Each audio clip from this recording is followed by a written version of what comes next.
have a watering trough. It's called a sarcophagus. In Greek, it means flesh eater.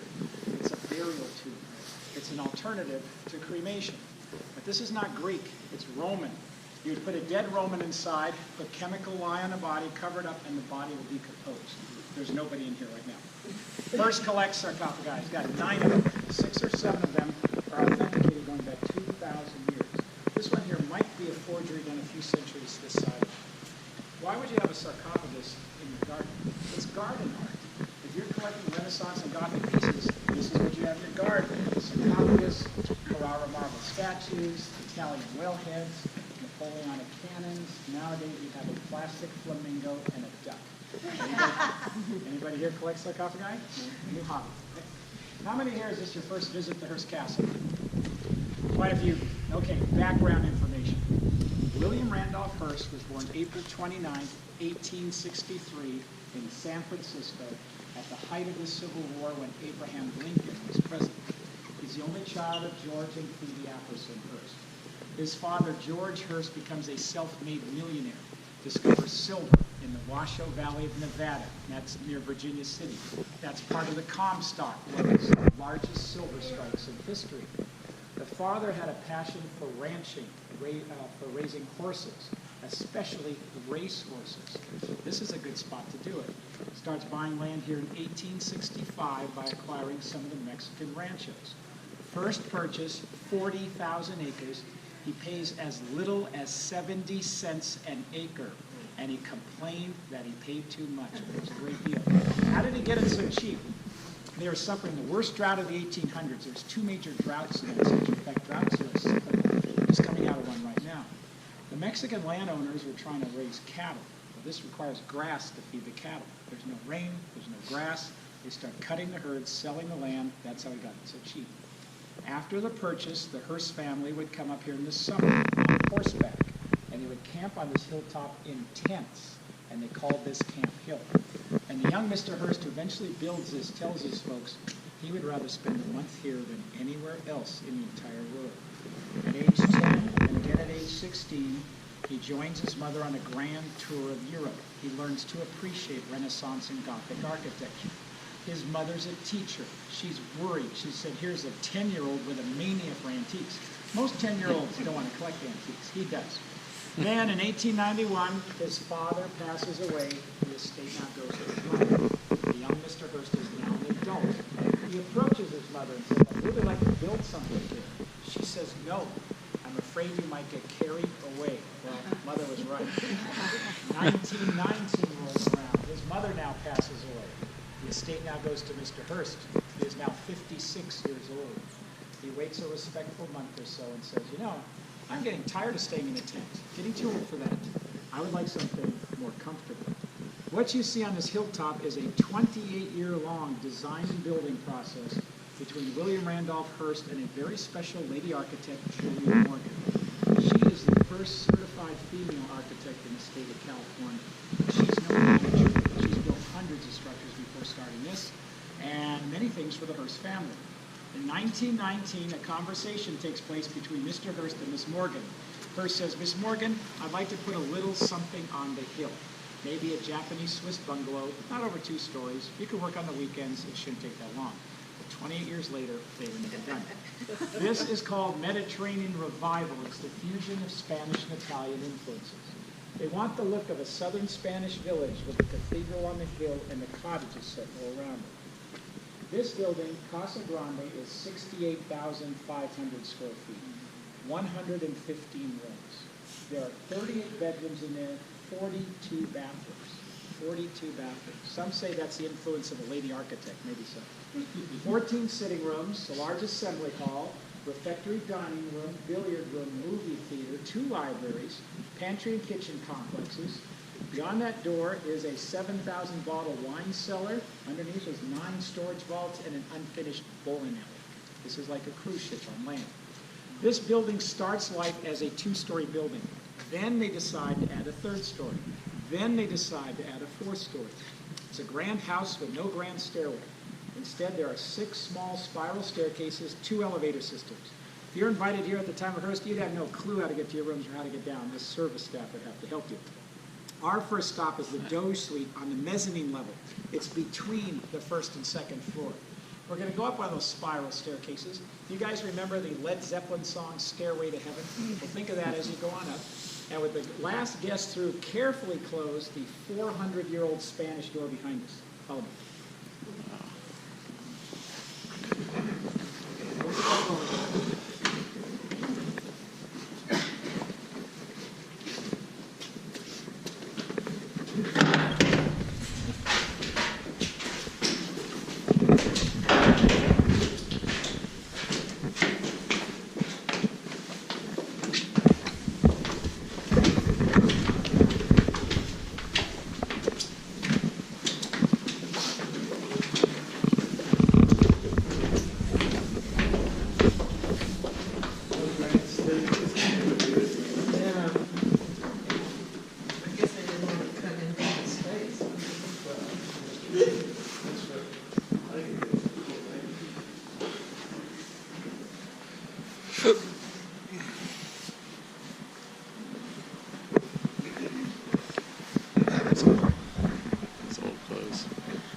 Because they didn't conceive this as a four-story building.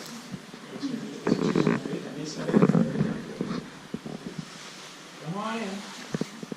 At least you have a gray carpeted tour mats. The other carpet is a Turkish Anatolian carpet. Okay, everybody?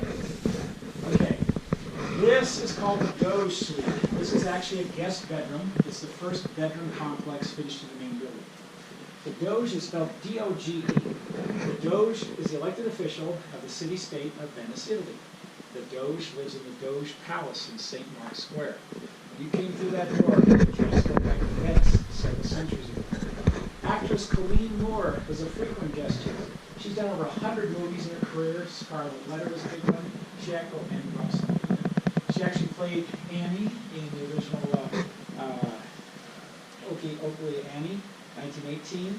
And she said that when you're first invited to Hearst Castle, you might be brought into one of the cottages, like Casa del Sol, the House of the Sun. Or you might be upgraded to the Cardinal Richelieu bedroom in Casa del Monte, the House of the Mountain. But if you're invited here to the main building, particularly to the Doge Suite, now you've really arrived. This is the place to be. Now, we all collect things in our life. Coins, stamps, Beanie Babies. Hearst collects ceilings. There are 40 antique ceilings in this building. The oldest goes back to the 14th century in Spain. This is an 18th century Italian monastery ceiling. This craftsman modified just to fit the room. And while we're talking about Venice, Italy, right in front of you is a 17th century Venetian marriage bed. This is carved out of walnut. As the groom's initials, BB to the left, the wife's initials, AC to the right. That's by convention. Back then, the mattresses are filled with horsehair or poultry feathers. And there's no box springs. Instead, there would be a series of ropes going underneath the mattress to hold it up. You know that old phrase, sleep tight, don't let the bed bugs bite? Partially has to do with that rope system. If those ropes fail, the mattress is down on the ground, you're up close and personal to the bugs. Now, when you're an invited guest here at the time of Hearst, the service staff will let you close the closets. But that is not a closet. All the closets are in the hallway. That way they can launder your clothes, iron them for you, without disturbing you. In this case here, they laid out a gentleman's suit. Looks like he's got a formal game of tennis a little bit later in the afternoon. Should you require a restroom, it's behind that 17th century Spanish door. Now, Hearst doesn't want you to spend all day in the bedrooms. He wants you to get out and enjoy the property and start socializing. First stop is the sitting room.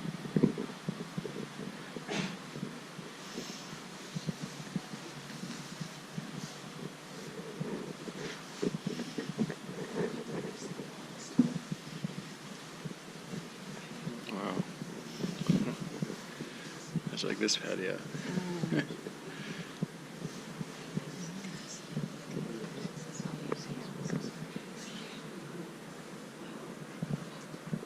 Now, the way this bedroom complex works is you have a central sitting room or living room, which you're in now. You then have a bedroom and bathroom to the north, a bedroom and bathroom to the south. If this is used as a guest bedroom, you might have guests over here that don't really know the guests over here. They come here to socialize and meet in the sitting room. Now, I said that the Doge Palace is in St. Mark's Square.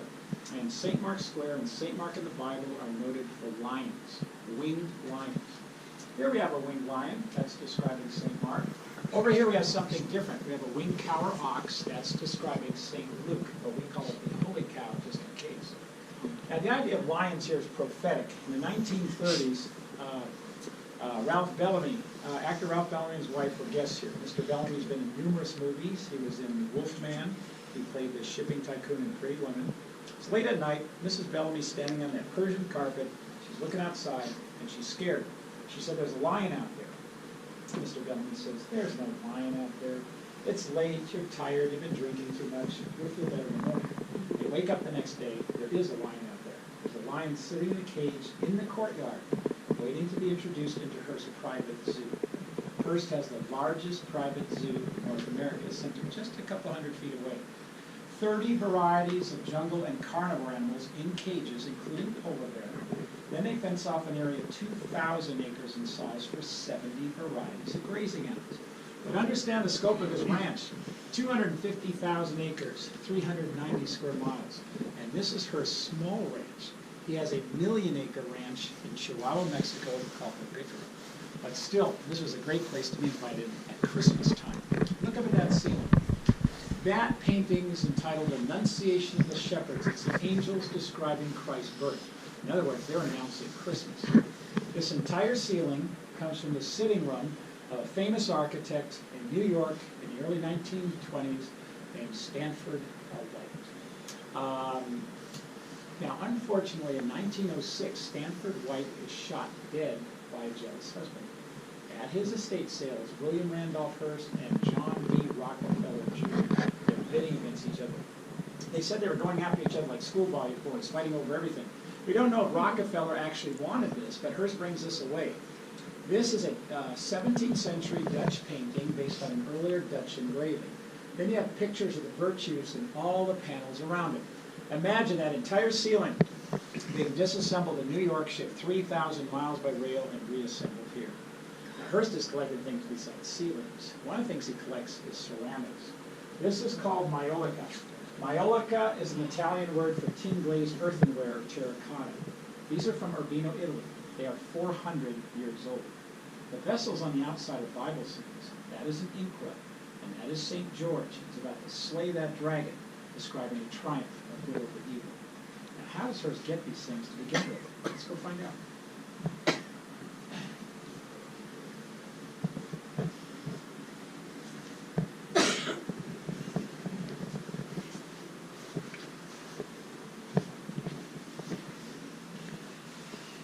Come on in.